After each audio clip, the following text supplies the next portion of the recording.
네, 이번 주 주일 말씀을 통해서 우리는 내가 하나님 앞에서 만 달란트 빚진 자라는 사실, 그래서 즉 측량할 수 없는 채무를 지고 있는 존재라는 말씀을 다시금 듣게 됐습니다.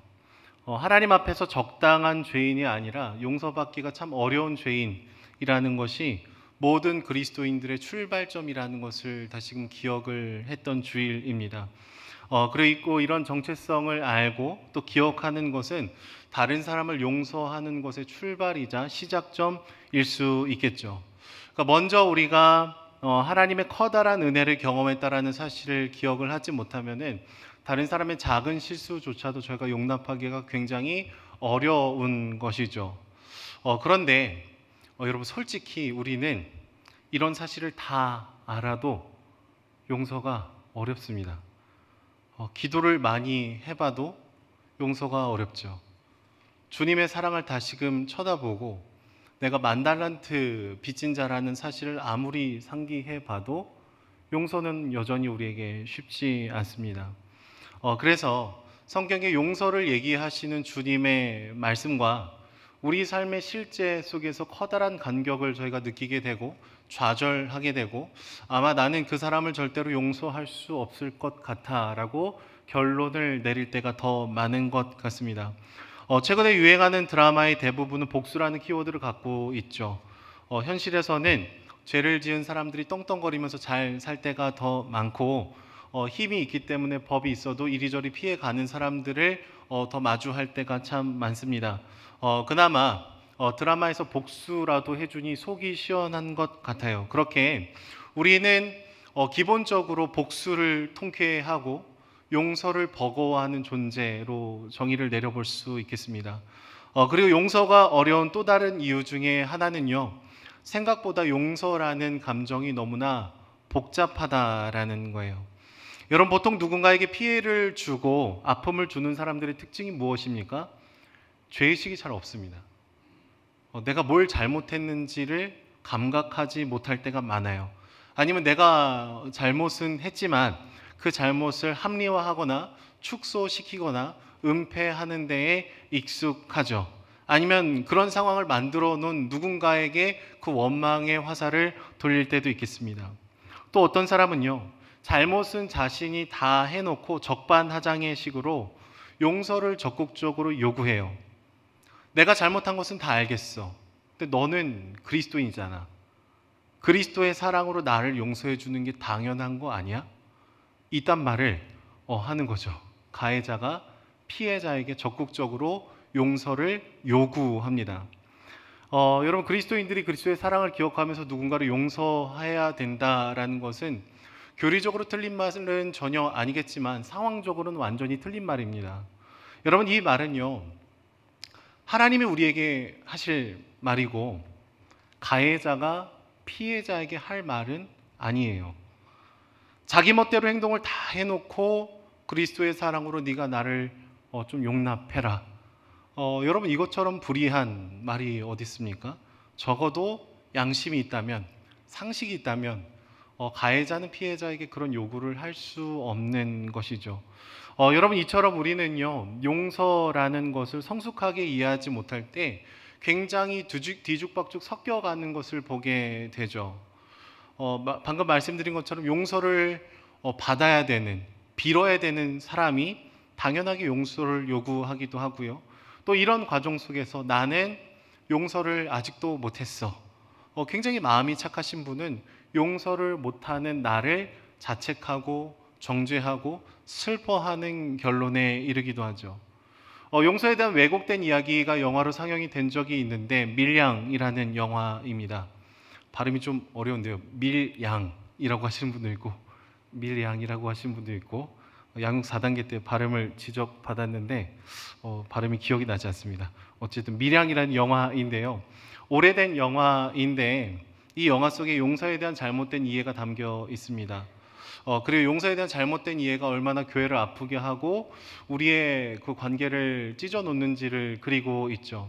영화를 보면 누군가의 어린 아들을 유괴하고 살인한 가해자가 감옥에서 하나님을 만나고 용서를 받은 장면이 나옵니다. 그리고 아이를 잃은 엄마가 그 사람을 용서하기 위해서 이제 교도소에 찾아갔는데 가해자가 얘기하는 거예요. 나는 이미 주님께 용서를 받았습니다. 제 마음은 너무 평안합니다. 우리 어머님도 예수님을 믿고 평안해지시기를 축복합니다. 뭐 대충 이런 식의 얘기를 하죠. 피해자에게 용서를 구하는 것과 상관없이 나는 이미 완전히 하나님께 용서를 받았습니다 라는 얘기를 할 때 이 자기 아들을 죽인 가해자를 그리스도의 사랑으로 용서하기로 결단하러 갔던 이 전도연 배우가 하늘을 바라보면서 막 욕을 하는 장면이 나옵니다. 내가 용서한 적이 없는데 하나님이 왜 멋대로 저 사람을 용서했습니까? 이런 외침을 영화 가운데 하게 되죠. 여러분, 우리는 이런 외침을 보면서 무언가 이상하다라는 것을 느낍니다. 무언가 잘못되었구나라는 것을 본능적으로 느끼게 되죠. 우리는 분명히 죄를 지으며 하나님께 용서를 구하고 하나님께 우리 죄를 고백하지만 그것만으로 다라고 얘기하기에는 뭔가 불균형적이다라는 것을 보게 됩니다. 그러니까 기본적으로 우리는 용서를 너무나 수직적인 관계의 측면에서만 이해를 하는 경향들이 있어요. 내가 죄를 지으면 하나님께 당연히 용서를 구하는 것 맞지만 그게 전부는 아니죠.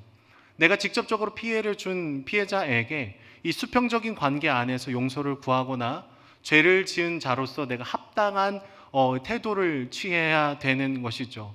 근데 우리는 이것에 굉장히 미성숙한 부분이 있을 수 있다는 거예요. 그러니까 영화까지 만들어져서 상영이 되게 되는 것이죠.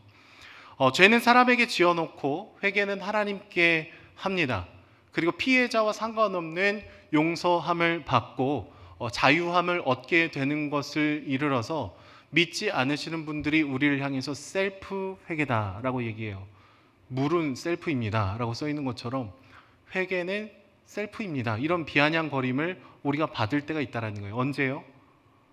우리의 용서의 균형을 잃어버릴 때, 피해자에 대한 수평적인 관계에 대한 고민을 하지 않을 때, 수직적인 회개로만 만족하고 나는 이미 깨끗해졌습니다라는 고백을 할 때 우리 안에 뭔가 본능적으로 잘못됐다라는 것을 느끼게 된다라는 거죠.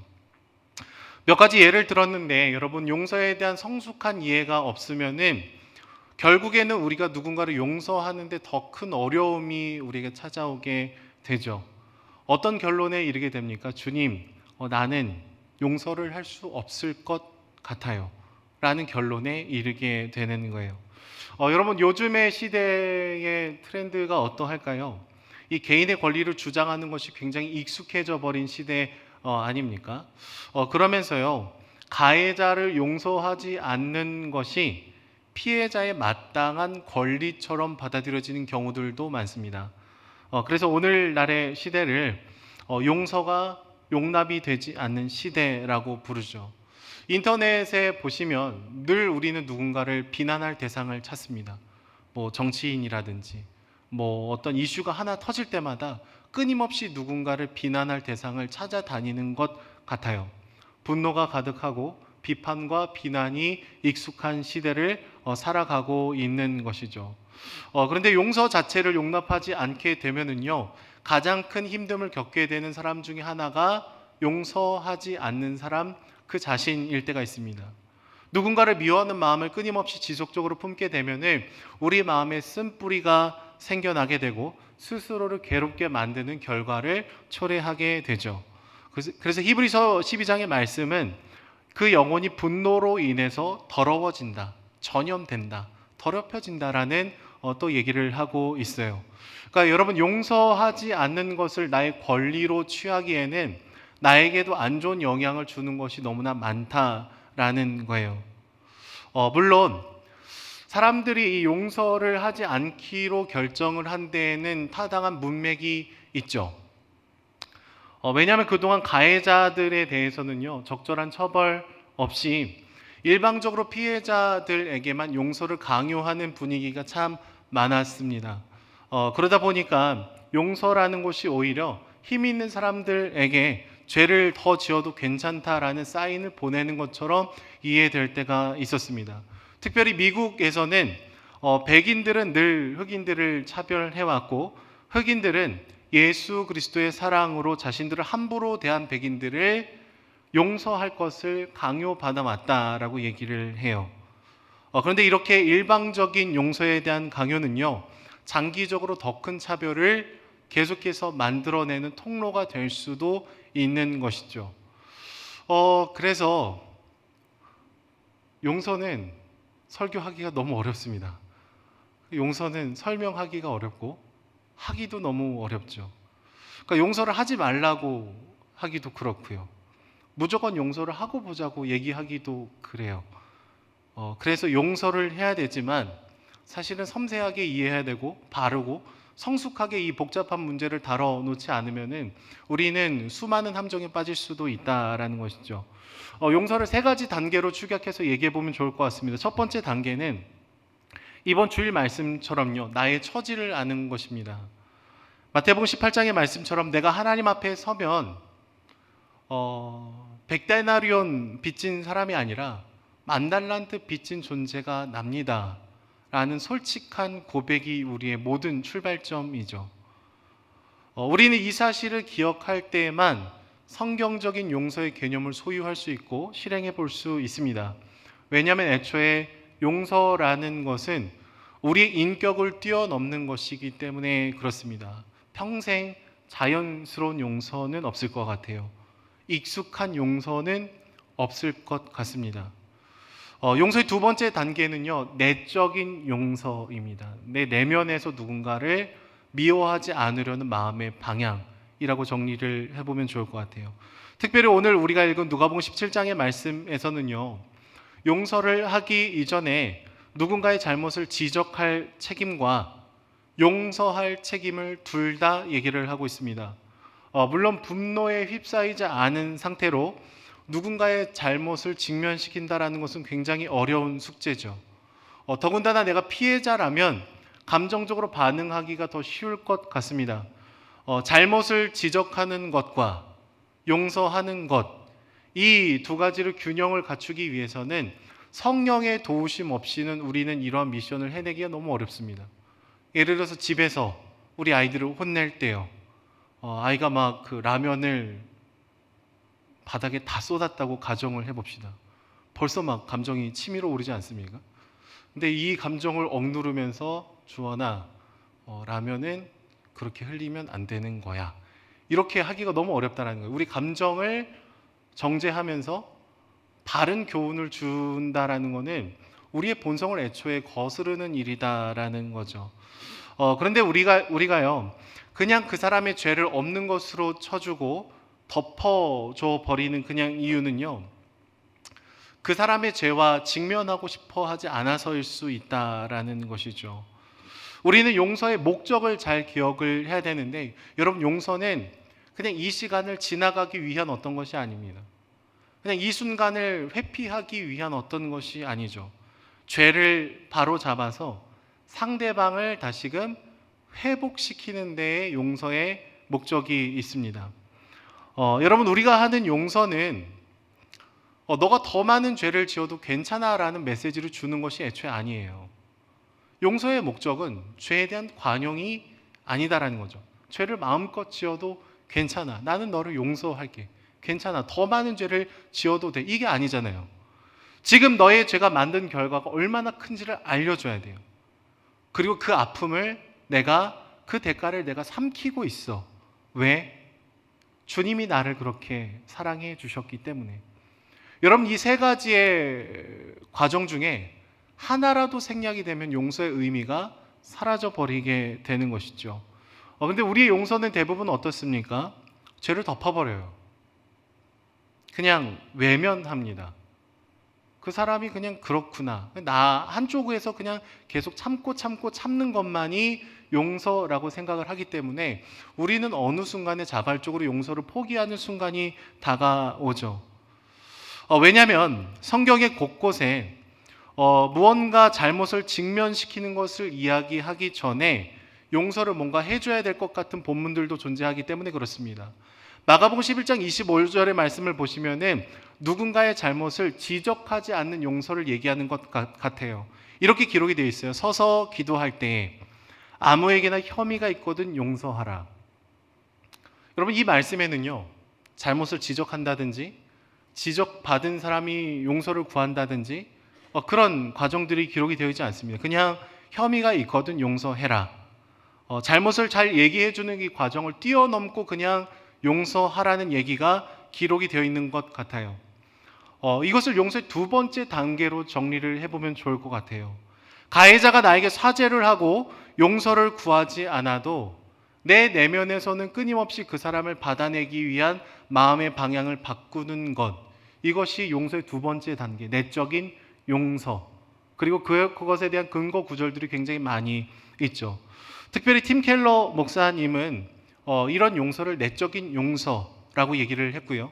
풍성한 삶의 기초라는 책을 쓰신 김영국 목사님은 이것을 용납이라는 개념으로, 이 용서라는 커다란 개념을 설명하기 위해서 그 전 단계의 개념으로 설명을 했습니다.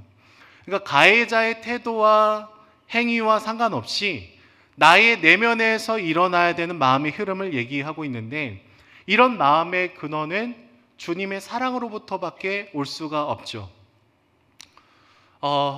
피해를 받게 되면은요, 복수하고 싶습니다.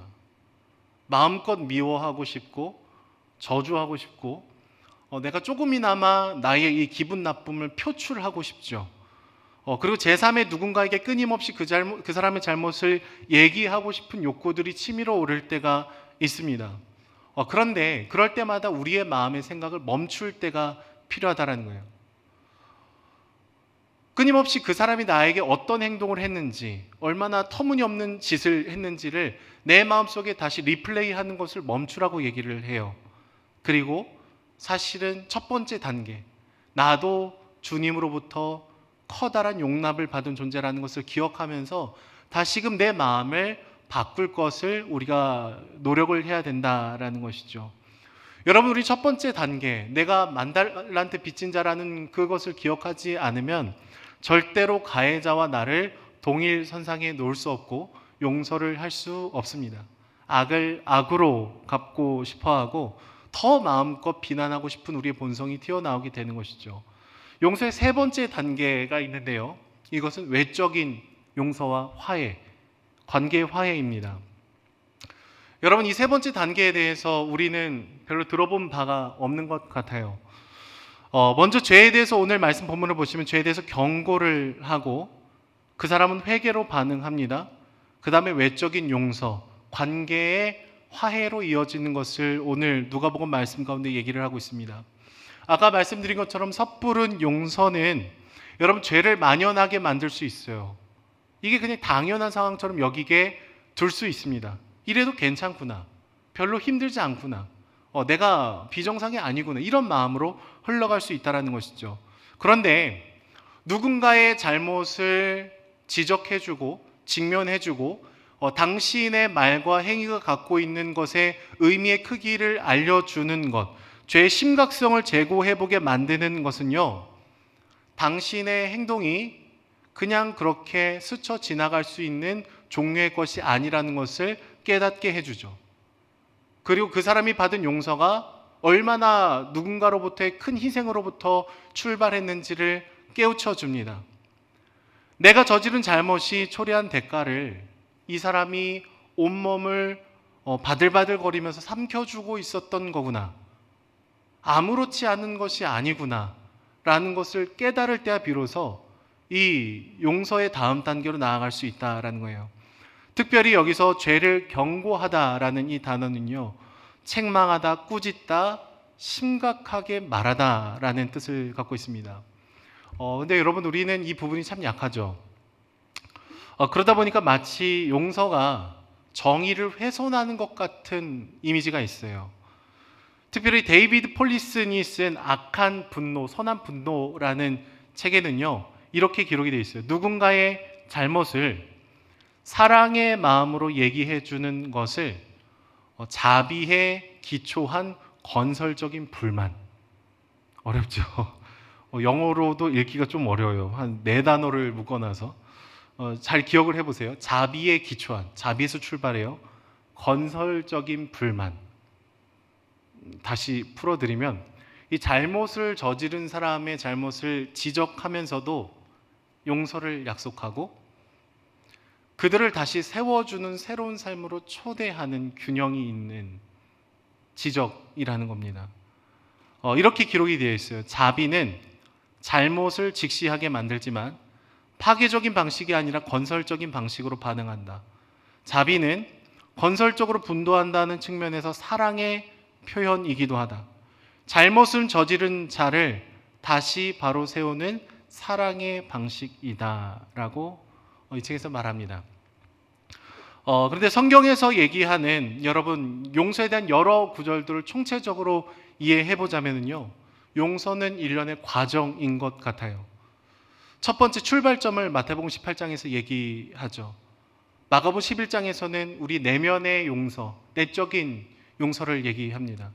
그리고 누가복음 17장, 오늘 우리가 읽은 이 말씀에는 세 번째 단계, 관계의 화해, 외적인 용서를 세 번째 단계로서 얘기하는 것 같습니다. 나의 죄인됨을 깊이 인식하고 나의 닫혀있는 마음을 끊임없이 그리스도의 사랑으로 열고 분노를 표출하는 것이 아니라 그 사람의 회복을 위해서 때로는 단호하게 죄에 대해서 권면을 하면서 그러나 그리스도의 사랑으로 감싸 안는 이 복잡 다단한 과정들이 모여서 용서라는 커다란 의미를 결정을 짓는다라는 거죠. 근데 기본적으로 우리는요, 첫 번째, 두 번째만 많이 들었어요. 세 번째에 대한 얘기를 많이 듣지 못했죠. 그러니까 물론 우리는요, 다른 사람의 잘못을 경고할 때 여러 함정을 빠질 수 있습니다. 내가 잘못하고 있는 너를 지금 고쳐주는 거야 라는 교만함, 잘못된 예예요. 용서를 가장한 정죄, 너를 바로잡기 위해서 너를 지적해 줄게. 아니면 내가 너를 용서해 줬으니 너는 나한테 조금 더 굽신굽신 거려야 돼 라는 태도. 이것은 건설적인 권면이 아닙니다. 소극적인 복수일 수 있는 거죠. 그러니까 결국에는 용서의 모든 과정은 주님의 은혜를 기억하는 것에서 출발되고 성령과 동행하면서 내 마음을 열고 그리스도의 사랑에 압도당할 때 우리가 그 사람을 위해서 정말 사랑하는 마음으로 권면을 할 수가 있다는 것이죠. 굉장히 어려운 겁니다. 그런데 우리는요, 용서를 그동안 굉장히 추상적으로 이해를 하다 보니까 용서를 하다가 더 큰 상처를 받을 때가 더 많았어요. 마음이 무너지고 용서를 해줬지만 오히려 더 적반하장의 모습을 보이는 사람의 태도에 치를 떨며 도망갔던 적이 있는 거죠. 나는 정말 힘들게 그리스도의 사랑으로 용서해 줬는데 상대방은 아무렇지 않습니다. 변하지 않습니다. 나의 용서를 당연하게 여깁니다. 그리고 똑같은 행동을 반복을 한다면 여러분, 우리의 용서가 과연 그 사람을 회복시키고 그 사람을 다시 일으키고 있는 성숙한 용서인지를 돌아볼 필요가 있는 것이죠. 그러다 보면 아주 힘들게 한 나의 용서가 전체적으로 다 부정되는 것 같은 느낌을 마주하게 되는 거예요. 그래서 여러분, 세 번째 단계에 이르는 외적인 용서, 관계 화해에는요, 신중함이 필요해요. 특별히 팀 켈러 목사님은 용서를 배우다라는 책에서 이렇게 얘기합니다. 내면의 용서는 그리스도인들에게 늘 필수적이지만 두 번째 단계의 용서는 우리 마음에 늘 성령 안에서 끊임없이 일어나야 된다는 거예요. 근데 외면으로 표현되는 용서, 즉 관계의 회복은 상대방의 반응과 태도를 참고하면서 그 사람에게 가장 걸맞는 표현을 해주어야 한다라고 얘기합니다. 우리 마음은 계속 열어야 돼요. 그런데 그 사람이 정말로 자신의 잘못을 깨닫고 있는지, 돌이키고 있는지, 애쓰고 있는지, 반응하고 있는지, 우리는 사람을 그렇게 쉽게 봐서 안 된다는 거죠. 전적 타락한 죄인입니다. 저희도 그렇고 우리에게 아픔을 준 사람도 그래요. 그냥 감동적인 용서 한 방에 모든 관계들이 다시금 회복이 되지 않습니다. 그리스도의 사랑을 늘 품어 나가면서 사람에 대한 성숙한 이해를 통해서 그 사람에게 잘못되었다라는 것은 알려줄 때가 있고 그 사람이 다시 회복할 수 있는 그 길을 우리가 열어줄 필요성이 분명히 있다라는 것이죠. 용서를 바깥으로 표현하고 관계를 회복시키는 것에는 어쩌면 시간이 더 필요할 수 있다라는 거예요.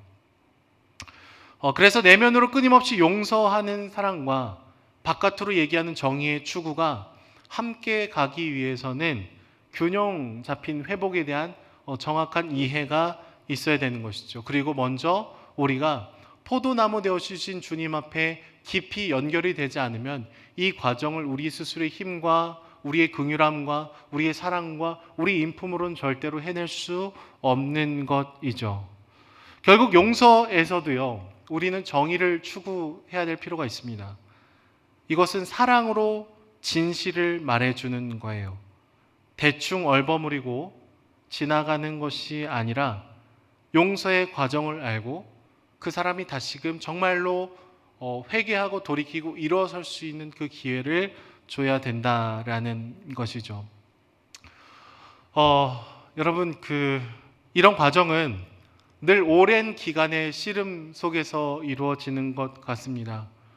용서를 가해자가 만들어낸 결과를 누군가가 대신 값을 지불하는 것이잖아요. 삼키는 겁니다. 내가 그것을 껴안는 거죠. 이것은 마치 굉장히 비싼 고가의 물건을 24개월, 36개월로 나눠서 값을 지불하는 것과 비슷해요. 한번 내적 치유 수양에 가서 용서를 결단한다고 해서 여러분 모든 것이 바뀌지는 않습니다. 용서를 못했던 나의 이 내적인 어려움들은 어느 정도 해소가 될 수 있지만 정말로 성숙한 관계로 다시금 발전하기 위해서는 우리는 매월, 매일, 매 순간 첫 번째부터 두 번째, 세 번째 단계를 끊임없이 우리 마음에 돌아다니지 않으면은 이 용서라는 아름다운 꽃을 피울 수 없는 것이죠. 용서의 근원이 되신 그리스도의 사랑을 기억하지 못하면 여러분 우리는 아무것도 할 수 없습니다. 내면의 용서의 과정을 기도 가운데 끊임없이 내어드리지 않으면 우리는 어설픈 정죄감으로 나아갈 가능성이 커요. 하지만 여러분 쉽지 않은 이 용서의 과정을 함께 밟아가는 공동체가 있다면 세상은 그들과 다른 모습을 분명히 보게 될 것입니다. 말씀을 맺도록 하겠습니다. 여러분 우리는 어느샌가 용서의 본질을 참 많이 잃어버려서 서두에 말씀드린 것처럼 피해자에게 용서를 강요하거나 죄를 적당히 타협하거나 회피하는 방식으로 살아갈 때가 많았습니다. 그래서 마치 기독교에서 말하는 용서가 정의를 훼손시키는 무엇인 것처럼 보여질 때가 많았던 것 같아요. 그러나 분노에 사로잡히고 복수에 반응하는 이 시대를 저희가 걸어가면서 여러분 그리스도의 사랑으로 용서받은 자임을 기억하고 끊임없이 우리 마음의 방향을 바꿔내고 그러나 정말 그 상대방을 회복시키기 위해서 진실을 알려주고 그 과정들을 함께 걸어가는 저와 여러분들이 되기를 소망합니다.